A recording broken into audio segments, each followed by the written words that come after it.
Pai, do Filho e do Espírito Santo. Amém. Queridos irmãos e irmãs, que a paz de Jesus e o amor de Maria esteja sempre com você. Estamos hoje na 6ª aula do nosso curso Entendendo a Bíblia. Eu quero ajudar você a entender melhor a Bíblia e utilizá-la diariamente em sua vida como seu guia de vida espiritual, cristã e católica. Se você ainda não viu as aulas anteriores, eu sugiro que você acesse o canal do YouTube, e o link está na descrição deste vídeo, para você poder entender toda a sequência do estudo. No final do curso, eu vou disponibilizar uma apostila completa com todo o material que foi apresentado aqui.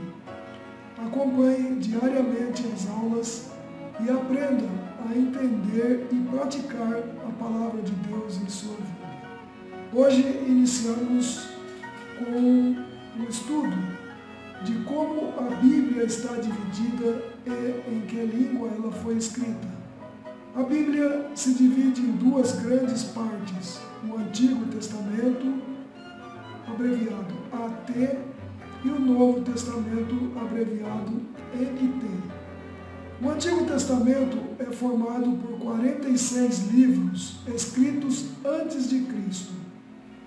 Todo o Antigo Testamento foi escrito em hebraico ou aramaico, menos o livro da sabedoria, os livros 1 e 2 de Macabeus e trechos do livro de Daniel e de Esther, que foram escritos em grego. O Novo Testamento é formado por 27 livros que contam a vida de Jesus e a formação da igreja.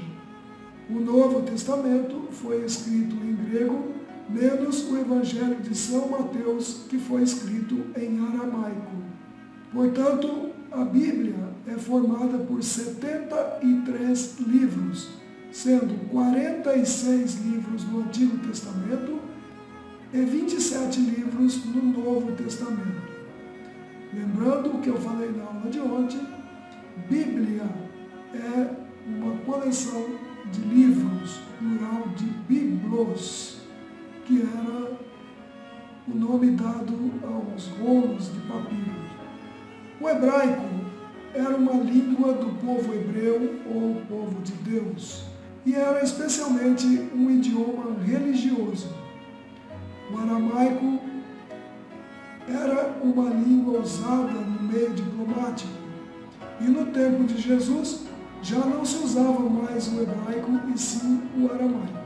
Na Bíblia, a palavra testamento tem o sentido de aliança. Antigo Testamento, antiga aliança. Novo Testamento, nova aliança. Toda a Bíblia gira em torno da aliança que Deus fez com o seu povo desde o início. Aliança é um contrato muito especial, um pacto de amor entre as pessoas, um compromisso de fidelidade entre Deus e os homens. No Antigo Testamento, esta aliança ela foi selada com um sinal visível, o Decálogo, ou os 10 mandamentos entregues a Moisés. A aliança foi gravada na pedra e selada com o sangue dos animais. No Novo Testamento, a nova aliança é gravada no Espírito e selada com o sangue de Jesus. A nova aliança, ao contrário da antiga aliança, que era feita somente com o povo de Israel, é uma aliança universal, aberta a todos os homens que aceitam a proposta de salvação trazida por Jesus. A antiga aliança é a promessa de Deus e a preparação do povo para receber a nova aliança, que é a realização dessa promessa de Deus. Cristo, a nova aliança, é a plena realização da antiga e da nova aliança. Ele é o Alfa e o Ômega. Alfa e Ômega são a primeira e a última letra do alfabeto grego. significa que Jesus é o começo e o fim de todas as coisas, a realização da promessa feita por Deus para toda a humanidade. A Bíblia se constitui de muitos livros em um só livro. A Bíblia é um livro de volume único, que reúne vários assuntos diferentes. A cada um desses assuntos dá-se o nome de livros. Exemplo, há um trecho da Bíblia que fala da saída do povo de Deus do Egito. É o livro do Êxodo. A palavra Êxodo significa saída. De onde é tirado o nome ou o título do livro? O nome é tirado de diversos lugares e de vários modos. Assunto contido no livro, por exemplo, livro da sabedoria. O nome do autor do livro, como por exemplo a primeira carta de São Pedro. O nome da comunidade para o qual o livro foi escrito, exemplo, carta aos Romanos. O nome do personagem central em torno do livro, exemplo, livro de Josué, livro de Daniel. A Bíblia, devemos lembrar, é um livro inspirado por Deus. O principal autor da Bíblia é Deus. Os escritores sagrados, homens, registraram suas experiências de fé e vida inspirados por Deus.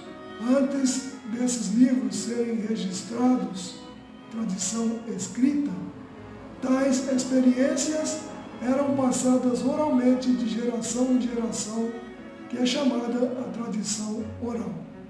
Toda escritura é inspirada por Deus. É útil para ensinar e para convencer, para corrigir e para educar na justiça, a fim de que o homem de Deus seja perfeito e preparado para as boas obras. Isto está na segunda carta de São Paulo a Timóteo, capítulo 3, versículos 16 e 17. Temos algumas expressões como agiógrafo, com H. É aquele que escreve a palavra de Deus. Ele é inspirado pelo Espírito Santo. Livros inspirados. Quando falamos em livros inspirados, entendemos aqueles livros que formam a Bíblia Sagrada. São os 73 livros reconhecidos oficialmente pela Igreja como tais. São chamados também de livros canônicos. Essa inspiração para escrever os livros da Bíblia foi encerrada no tempo dos apóstolos. Agora não se acrescenta mais nenhum livro à Bíblia. Existem também os livros apócrifos, que são os livros não inspirados. Também não quer dizer que sejam falsos, são até piedosos e edificantes. Seus escritos estão misturados com lendas e muita imaginação, mas não fazem parte dos livros canônicos. Vamos avaliar um pouco como era o modo de falar dos hebreus. Precisamos ter bem claro que os escritores da Bíblia eram pessoas simples, diferente dos gregos e latinos, que eram desenvolvidos na filosofia e usavam uma linguagem nacional. O povo de Deus usava uma linguagem bem concreta, personificando o seu pensamento. Exemplo, humanidade era citado como carne, em Gênesis capítulo 6, versículo 12. Para dizer que a mulher tinha a mesma natureza do homem, Adão se expressou com a linguagem em Gênesis capítulo 2, versículo 23. Eis agora aqui o osso dos meus ossos e a carne da minha carne. Quem não leva em conta essas coisas próprias do idioma da época, próprias da língua do povo que escreveu a Bíblia, não vai entender a palavra de Deus corretamente. Por exemplo, vamos analisar a palavra irmão e os hebraísmos. Os orientais gostavam muito de usar provérbios, recorriam às hipérboles, expressões exageradas. Por exemplo, É mais fácil um camelo passar no fundo de uma agulha do que um rico entrar nos reinos dos céus, como está em Mateus capítulo 19, versículo 24. Outra coisa que precisamos entender são os hebraísmos, ou seja, certas expressões próprias da língua hebraica que não têm tradução em outras línguas. Por exemplo, alguém ama uma pessoa mais que a outra. Eles diziam, ama uma pessoa e odeia a outra, como está em Lucas capítulo 14, versículo 26. Porque na língua daquela época, na língua hebraica, não existia o comparativo, amar mais a um e menos a outro. Eles eram bem radicais, ou você ama ou você odeia. Por isso nós temos que entender corretamente esses hebraísmos, essas diferenças de linguagem que nós temos hoje. Precisamos também notar a palavra irmão. No hebraico não existem as palavras primos, tia, tio, sobrinhos, sobrinhas. Qualquer parentesco usa-se a palavra irmão. Por exemplo, como citado em Mateus capítulo 13, versículos 55 e 56, em Mateus ainda capítulo 12, versículo 48, em Gênesis capítulo 11, versículo 27 e 28, e Gênesis capítulo 13, versículo 8. É preciso tomar muito cuidado na interpretação da Bíblia, inclusive temos aí vários problemas causados pela má interpretação dos hebraísmos, das diferenças de linguagem da época e da nossa linguagem atual. Vamos encerrar a nossa aula de hoje analisando as formas literárias da Bíblia. Para entendermos qualquer livro da Bíblia, precisamos saber a que gênero literário pertence, ou seja, a forma literária usada para escrever. Forma literária é o conjunto de regras e expressões usadas para escrever tal tipo de livro.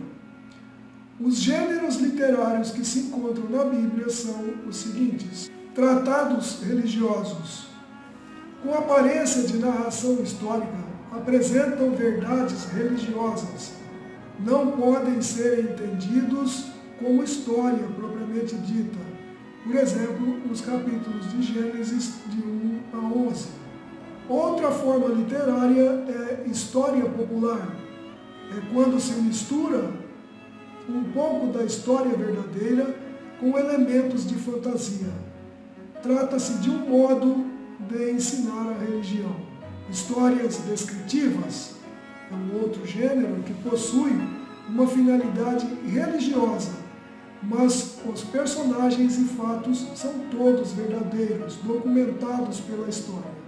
Existem também o gênero didático, que são livros que trazem instruções religiosas ou morais, fazem recomendações e dão orientação de vida. Outro gênero, outra forma literária é o gênero profético. Apresentam a palavra de Deus através dos profetas, que advertem, repreendem e encorajam o povo de Israel diante da realidade em que vive. Existe também o gênero apocalíptico, que são visões proféticas sobre a sorte do povo de Deus. O gênero poético apresenta a palavra de Deus à maneira de poesia, usando, portanto, de maior liberdade ou recurso literário, como os salmos, por exemplo. Outra forma é o gênero jurídico. A palavra apresentada sob a forma de lei. É um modo de escrever bem diferente daquele usado na poesia. Gênero epistolar. Epístola é uma palavra latina que significa carta. O gênero epistolar traz a palavra de Deus à maneira de cartas dirigidas a certas comunidades ou pessoas. Um bom exemplo disso que nós temos são as cartas dos apóstolos Pedro, João e principalmente São Paulo. Eu espero ter ajudado um pouco mais. Se você não entendeu, não conseguiu gravar todo o conteúdo, volte o vídeo, pegue um papel e caneta e anote. Se você está assistindo esse vídeo pelo YouTube e não se inscreveu no canal ainda, inscreva-se. Dê um like nessa mãozinha que está aí para cima, tá? E compartilhe com seus amigos e amigas para que mais irmãos e irmãs possam se aproveitar desse material e entender mais a Bíblia Sagrada. Se você está assistindo esse vídeo pelo Facebook, ou pela minha página pessoal, ou pela página Salve Rainha, ou pelo grupo Salve Rainha, ou em algum outro lugar onde eu distribuí esse vídeo, curta, compartilhe. Se você não curtiu a página Salve Rainha ainda, curta e participe do nosso grupo. Compartilhando esse material, mais e mais pessoas poderão aprender a entender a Bíblia e aplicá-la na sua vida como guia de vida cristã e católica. Que Deus nos abençoe e nos guarde e nos dê a sabedoria para entender a sua palavra através da Bíblia e aplicá-la em nossa vida diariamente. Em nome do Pai, do Filho e do Espírito Santo. Amém.